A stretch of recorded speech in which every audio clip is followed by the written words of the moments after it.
Matius pasal ke-21 ayat 28 sampai 32. Kalau sudah menemukan, kita akan baca bersama-sama. Sudah ditemukan firman Tuhan? Amin. Kita baca firman Tuhan dalam hitungan yang ketiga. 1, 2, 3. Tetapi apakah pendapatmu tentang ini? Seorang mempunyai 2 anak laki-laki. Ia pergi kepada anak yang sulung dan berkata, "Anakku, pergi dan bekerjalah hari ini dalam kebun anggur." Jawab anak itu, "Baik Bapa," tetapi ia tidak pergi. Lalu orang itu pergi kepada anak yang kedua dan berkata demikian juga. Dan anak itu menjawab, "Aku tidak mau." Tetapi kemudian ia menyesal lalu pergi juga. Siapakah di antara kedua orang itu yang melakukan kehendak ayahnya? Jawab mereka, "Yang terakhir." Kata Yesus kepada mereka, "Aku berkata kepadamu, sesungguhnya pemungut-pemungut cukai dan perempuan-perempuan sundal akan mendahului kamu masuk ke dalam kerajaan Allah. Sebab Yohanes datang untuk menunjukkan jalan kebenaran kepadamu, dan kamu tidak percaya kepadanya. Tetapi pemungut-pemungut cukai dan perempuan-perempuan sundal percaya kepadanya. Dan meskipun kamu melihatnya, tetapi kemudian kamu tidak menyesal, dan kamu tidak juga percaya kepadanya." Puji Tuhan. Haleluya. Tema firman Tuhan malam ini adalah menyesal dan bertobat.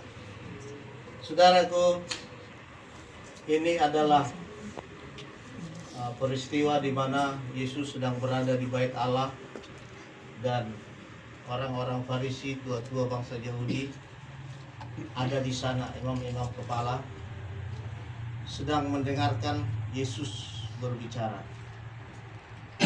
Lalu saudara, sebenarnya orang itu kurang percaya. Kalau kita membaca ayat-ayat sebelumnya, pasal-pasal sebelumnya, bahwa mereka tidak yakin Yesus itu dari mana. Siapa yang mengutus kau untuk melakukan demikian, kata firman Tuhan dalam firman Tuhan sebelumnya. Artinya saudaraku, orang itu tidak percaya sama Yesus. Nah saudara, Yesus selalu memberikan terkadang sindiran saudara kepada orang yang menolak dia. Nah, lalu di sini saudara dikatakan bahwa Yesus sedang melemparkan sebuah pertanyaan. Tetapi apakah pendapatmu tentang ini? Tentang 2 orang anak yang disuruh bapaknya untuk bekerja di kebun anggur. Anak yang sulung ketika disuruh, dia berkata, "Baik Bapa," tetapi dia tidak pergi. Lalu anak yang bungsu, yang kedua, dia menolak dengan tegas, "Saya tidak mau." Tetapi dia menyesal lalu pergi juga. Nah saudara, kita disindir juga malam hari ini saudara, sama dengan orang-orang Farisi. Sindirannya begitu pedas karena orang Farisi, tua-tua bangsa Yahudi dan imam-imam kepala tidak percaya bahwa Yesus adalah anak Allah diutus oleh Bapa di surga. Lalu saudaraku yang terkasih di dalam Tuhan, ketika diberikan perumpamaan ini saudaraku, lalu ayat berikutnya dikatakan bahwa ayat 32, "Sebab Yohanes datang untuk menunjukkan jalan kebenaran kepadamu, dan kamu tidak percaya kepadanya. Tetapi pemungut-pemungut cukai dan perempuan-perempuan sundal percaya kepadanya. Dan meskipun kamu melihatnya, tetapi kemudian kamu tidak menyesal, dan kamu tidak juga percaya kepadanya." Artinya saudaraku, perumpamaan ini mengena kepada orang-orang itu. Mereka adalah anak yang kedua, anak yang pertama saudara. Mereka sudah mengenal kebenaran, paham hukum Taurat. Mereka tahu semua isi hukum Taurat. Bahkan mereka hafal. Mereka berdoa panjang-panjang di jalan. Mereka paling tahu itu firman Tuhan. Tapi mereka tidak percaya dan tidak menjadi pelaku dari kebenaran firman Tuhan itu. Nah saudara yang terkasih, pada hari ini saudara, ketika firman Allah ini datang kepada kita saudara, kita diajak untuk berpikir sebagai orang Kristen yang sudah lama mengikuti Tuhan. Kita sedang berada di posisi yang mana? Apakah kita ini adalah orang yang percaya menjadi anak yang sulung, atau anak yang kedua? Saya percaya kita di sini adalah anak-anak yang kedua. Kita sering sebagai manusia seringkali menolak panggilan Tuhan, tapi saudaraku, terkadang kita menyesal lalu melakukan perintah Allah. Puji Tuhan. Nah, saudara, kita melihat di sini saudaraku betapa Tuhan tahu sifat-sifat manusia ketika dia berhadapan dengan manusia itu. Dia menempelak langsung pikirannya saudaraku. Dia mengetahui apa yang ada dalam isi hati orang itu saudara. Nah, malam hari ini Bapak Ibu saudaraku, kita ada di tengah-tengah rumah ini saudara. Dia melihat dengan jelas, dengan kuasa Allah yang tidak terbatas. Dia menembus seluruh hati kita saudara. Dia menembus seluruh apa yang sudah kita perbuat di dalam kehidupan kita saudara. Nah, saudara, anak sulung ini perkataannya lebih baik dari kelakuannya. Lebih bagus perkataannya dari perbuatannya. Saudara, seringkali seperti itu saudara orang Kristen. Perkataannya begitu rohani. Memang sering dia ke gereja saudara. Dia tidak pernah absen. Dia datang terus beribadah. Kelihatannya begitu rohani. Tapi Tuhan tidak suka dengan penampilan-penampilan saudara-saudaraku. Dia tidak suka dengan penampilan yang bersahaja. Tapi dia lebih suka apa yang sudah saya lakukan, apa yang sudah saudara perbuat. Kita tidak perlu pandai berbicara. Kita tidak perlu pandai untuk mengatakan sesuatu saudara. Tapi yang penting bagi Tuhan saudara, kita harus mengerjakan perintah-perintah Tuhan. Puji Tuhan. Haleluya. Nah, Allah menunggu dengan sabar saudara. Allah melihat kehidupan kita masing-masing saudaraku. Terkadang Bapak Ibu Saudara, ketika kita mengenal Tuhan, respon awal hidup kita begitu bagusnya. Kudang dojolma masuk ke gereja, ditakak Tuhannya. Sambutannya, responnya begitu luar biasa. Dia ikut terus ibadah. Dia begitu rajin. Responnya sangat bagus. Tapi banyak juga saudaraku kita lihat, mereka jatuh ke dalam dosa. Karena apa? Mereka hanya datang saudaraku dengan penampilannya saudaraku, dengan semangatnya yang menyala-nyala, menggebu-gebu buta. Tapi saudaraku, apa yang sudah mereka perbuat? Apa yang sudah mereka lakukan sebenarnya? Apakah mereka menjalankan perintah Allah apa tidak? Apakah mereka hanya pandai bernyanyi? Apakah hanya mereka pandai untuk mengatakan sesuatu? Memang kadang orang itu bisa memotivasi orang. Tapi saudara yang terkasih di dalam Tuhan, Tuhan tidak bisa ditipu. Dia melihat dengan jelas isi doa sebenarnya. Orang Farisi seperti itu saudara. Dia suka menjelekkan orang lain. Yesus tahu. Yesus tidak pernah akur dengan orang-orang Farisi. Ketika Yesus bersadapan dengan orang-orang Farisi, batinnya pasti berlawanan saudara. Karena apa saudara? Mereka hanya penampilan luar saja saudara. Hidup kita ini jangan kita bungkus dengan penampilan-penampilan. Kita jangan menjadi anak yang sulung Bapak Ibu saudara. Badia kita dijulungi Tuhan, dihormati Tuhan doa kita. Hormat doa kita dibayar. Kita diangkat menjadi anaknya ketika kita semakin melakukan perintah Bapa kita di sorga. Kita mau melakukan perintah-perintahnya. Bukan sekedar datang memuji Tuhan, bukan sekedar datang setiap ibadah. Tapi yang terpenting bagi Tuhan adalah apa yang sudah kita perbuat untuk Tuhan. Apakah firman Allah sudah kita lakukan atau belum? Itu yang penting bagi Tuhan. Saya juga masih bekerja terus, berjuang terus. Saya tidak mau hanya dengan perkataan saja saudara memuji Tuhan. Saya juga belum sempurna sama dengan kita saudara. Kita berlomba-lomba ke sana Bapak Ibu Saudara. Karena bagi Tuhan, apa yang ada dalam manusia batinnya kita ini, itu yang perlu kita kerjakankah perintah-perintah Allah. Banyak orang jatuh dalam pelayanan. Banyak orang jatuh karena sesuatu yang mengganggu kehidupannya dan dia tidak lagi mengikut Tuhan. Sama seperti rekan kerja Paulus, yaitu Demas. Jadi tuliskan dalam Alkitab bahwa Demas adalah orang rekan sekerja Paulus dalam melayani Tuhan. Tapi saudaraku, Paulus pernah berkata bahwa dia sudah meninggalkan pelayanan Tuhan. Di dalam 2 Timotius 4 ayat 10 dikatakan, Demas telah mencintai dunia ini dan dia meninggalkan pelayanan. Sudah. Kenapa? Kenapa Demas meninggalkan pelayanan Tuhan? Karena mungkin selama ini saudara, mungkin dia berpikir bahwa pelayanan itu begitu indah. Tidak ada yang mengalami kesukaran.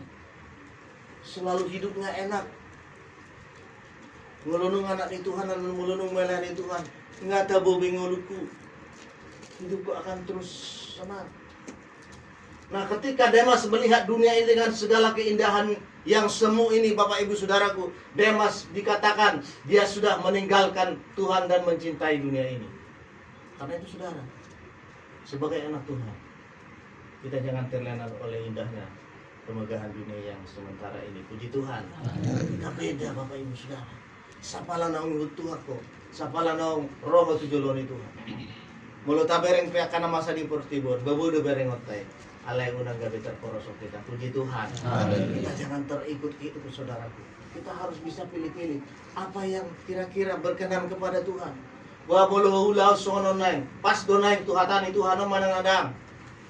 Apakah yang saya kerjakan ini berlawanan dengan perintah Tuhan? Nah, kita baca firman Tuhan, renungkan firman Tuhan seperti kesaksian Bapak Simangunsung tadi, mau belajar banyak dari firman Allah. Nah, kita firman Allah ini gunanya adalah saudaraku, mengoreksi diri kita sendiri. Apakah kita sudah berkenan kepada Tuhan? Sudah kita kerjakan perintah-perintahnya? Dimanapun kita bekerja Bapak Ibu Saudara, padang kita diucap yang itu. Ketika dalam pekerjaan pun ada tantangan saudara. Ada saja tantangan yang terjadi. Gak manako pe ula do mononeng manako. Mengototo pe ula do mononeng mengototoi. Tapi saudaraku, ketika kita sudah percaya kepada Tuhan, kita ditebusnya oleh karya tebusan darah Yesus. Kita harus bersyukur kepada Tuhan. Kita hubungkan hidup kita dengan Tuhan, lalu hubungkan dengan dunia ini saudaraku, lalu telitilah apakah yang kita kerjakan itu berlawanan dengan firman Tuhan, apakah Tuhan berkenan kepada hal itu. Saudara, mungkin Demas tidak melihat ini saudara. Demas adalah satu contoh anak Tuhan yang gagal, meninggalkan pelayanan, meninggalkan Tuhan. Saudara, dunia ini semakin berbahaya bagi kita saudara. Dan naga kita buta-buta di Portibor. Dalam undang berharap, saya selalu berkata dalam bahasa saudaraku, kita jangan terlalu berharap terhadap dunia ini saudara. Karena dunia ini pasti akan berubah. Mungkin yang kaya akan menjadi kaya. Tapi saudara, tujuan kita datang kepada Tuhan bukan hanya untuk kaya. Walau nido tujuan tak roh Tuhan ada penituan. Dah. Malah pasti bolis pejor mamoran. Tapi tujuan kita datang kepada Tuhan adalah kita harus segambar dengan rupa Allah. Segambar bukan rupa kita yang secara harfiah saudara, tapi segambar dengan Allah. Artinya apa? Apa yang kita kerjakan, apakah itu sesuai dengan kehendak Tuhan? Apakah perilaku kita sudah sesuai dengan firman Allah? Apakah sikap kita, perkataan kita sudah sesuai dengan firman Allah? Itu yang dikatakan segambar dengan Allah. Puji Tuhan. Itu yang kita imani saudara. Anak sulung ini saudaraku, perkataannya begitu manis. Oh baik Bapa, lau peawinna. Alai dan lau mana. Bekerja di kebun anggur adalah gambaran pelayanan. Gambaran kita mengabdi kepada Tuhan kita saudara. Tapi kita lihat di sini saudara, anak yang kedua ini saudaraku, kelakuannya anak yang kedua saudaraku, dia sangat menantang saudaraku. Perkataannya lebih buruk dari kelakuannya. Itu sebabnya Tuhan berkata kepada orang-orang Farisi itu, tua-tua bangsa Yahudi, perempuan-perempuan sundal pemungut cukai akan mendahului kamu pergi ke kerajaan Allah. Karena apa? Perempuan-perempuan sundal banyak yang bertobat. Pemungut cukai, contohnya Zakheus, telah bertobat dan mendahului orang-orang yang hanya berkata baik Bapa tapi tidak pergi. Mereka sudah mendahului masuk ke dalam kerajaan Allah kelak nanti saudaraku. Itu artinya saudara, nah kita jangan mau ketinggalan saudara. Suatu kami perjulan no kalahan majalot kuasa siap Tuhan. Suatu kami perjulan halakon anon akana jahat sonari dijalo halaki halongangan siap Tuhan alaniaha ala adon timbul penyesalan. Nah, saudara, tema firman Tuhan tadi menyesal dan bertobat. Belajarlah dari Petrus. Petrus yang pernah menyangkal Tuhan Yesus. Oh, saya tidak kenal dia, siapa dia? Tapi dia menyesal, menangis terseduh-seduh di tembok ratapan. Lalu dia berjanji akan memuliakan Tuhan sampai seumur hidupnya. Bahkan dia mati martir. Dia mati tersalib terbalik, saudara. Dia melayani Tuhan. Dia menyesal dan bertobat melayani Tuhan. Lalu jangan tiru Judas Iskariot. Menyesal dotongon. Judas Iskariot menyesal menjual Yesus 30 keping perak. Tapi dia bukan menyesal untuk bertobat. Judas Iskariot menyesal dan dia bunuh diri. Saudara, gudang dosong matang bunuh diri. Ala nunggu merdu saya do orang adang layak dua lebih bunuh diri mana gudang dosong. Kita percaya di tempat ini adalah orang-orang yang menyesal dan bertobat. Puji Tuhan. Melakukan kehendak Allah. Karena itu saudara, udah ngasal luar Kristen kita. Apakah kita saat ini saudaraku sedang berada di mana saudaraku? Apa kita sudah stay di dalam firman Allah, kita mau berubah, kita mau melakukan perintah-perintah Allah? Ataukah kita masih enggan melepaskan jubah-jubah lama kita yang masih sering kita pakai? Kita anggap jubah itu jubah kebesaran kita. Lalu kita pertahankan menusuh pertatonan sifat-sifat ton. Soalnya sudah bodoh nama bodoh. Sifat-sifat lamamu buang, Bapak Ibu Saudara. Jubah itu koyakkan. Artinya hati ini kita koyakkan, saudara. Tinggalkan. Kita percaya Bapak Ibu Saudara. Kita berusaha dengan tulus kepada Tuhan. Asonang sia-sia kita haduan akan Tuhan. Dakolak kata nama Tuhan. Ikon kok to dibur badi dewi kita. Ikon ulah otonota do hatani Tuhan ini. Mungkin selama ini saudara kita banyak juga yang terpanggil. Dulu kita tidak mau mengikut Tuhan. Tapi setelah dijamah oleh Tuhan, kita menyesal. Kita lalu melayani Tuhan. Saya bersyukur dijamah oleh Tuhan. Saya bersyukur kepada Tuhan Yesus. Tapi secara batin saya berkata, kurang kata kau mengenal kau Tuhan. Bagaimana ketika saya umur 22, 23, engkau perkenalkan pribadimu kepada aku dengan nyata jelas. Aku akan lebih banyak mengalami pengalaman rohani denganmu Tuhan. Nah, saudara yang terkasih di dalam Tuhan, umur kita sudah 40 tahun ke atas. Saya pikir di tempat ini sudah. Itu dia berita. Ahadu penata ulah. Ulahumma hatani Tuhani. Puji Tuhan. Haleluya. Kita hanya sebentar di dunia ini saudaraku. Kita boleh cari dunia. Kita boleh cari harta. Tapi saudara yang terkasih di dalam Tuhan, ada harta yang sangat terindah, yang melebihi yang kau cari mulai pagi sampai pagi. Ada harta yang tidak pernah hilang, tidak pernah dimakan karat dan ngengat, yaitu Yesus di dalam firman-Nya. Puji Tuhan. Haleluya. Itu juga harus kaya di dalam hidup kita. Kekayaan kita adalah kekayaan firman Allah. Maka dari itu sudah malam hari ini kita bisa berubah bukan karena orang lain. Kita bisa melakukan firman Tuhan mulai dari ada niat kita di dalam hidup kita. Kita kerjakan seperti anak yang kedua. Kita ingat ketika kita selama ini sampai detik ini masih ada kita menolak firman Allah, belum kita kerjakan firman Tuhan karena kita belum sempurna semuanya. Ada banyak yang kita hitung-hitung perbuatan kita tidak sesuai dengan kehendak Tuhan. Nah saudaraku, tinggalkan itu sekarang. Lalu kerjakanlah. Mulai hitung-hitunglah apa dosa-dosa kita selama ini, apa yang kita belum perbuat untuk Tuhan. Kita kerjakan mulai hari ini. Puji Tuhan. Haleluya. Kita akan dipakai oleh Tuhan luar biasa. Semakin kita mengerjakan firman Tuhan, maka Tuhan juga akan bekerja di hidup kita.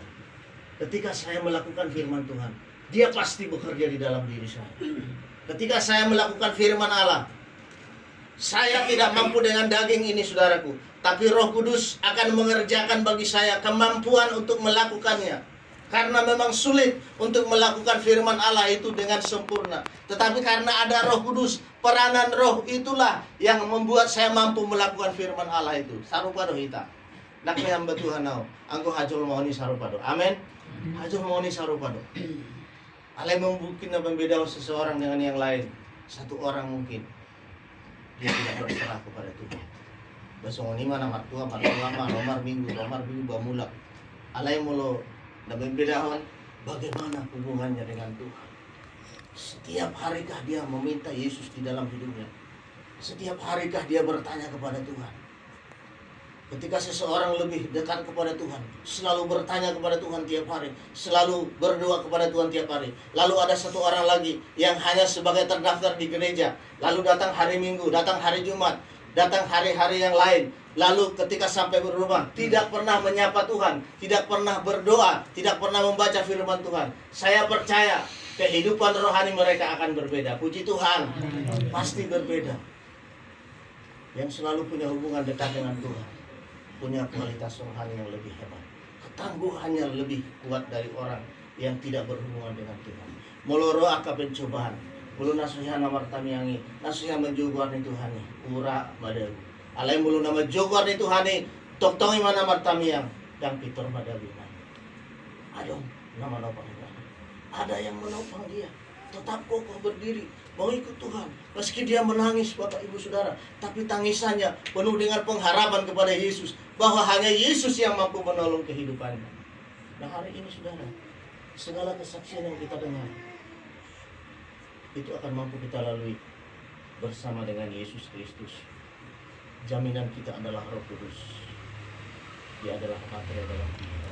Nah malam hari ini Saudara, kita doakan saudara-saudara kita doakan yang bersaksi tadi Saudara, kita doakan keluarga ini, hidup kita kepada Tuhan, sehingga hidup kita menjadi hidup yang berkenan kepada Tuhan. Dan kita renungkan hidup kita, bagaimana kehidupan kita dalam kekristenan kita. Kita akan bernyanyi.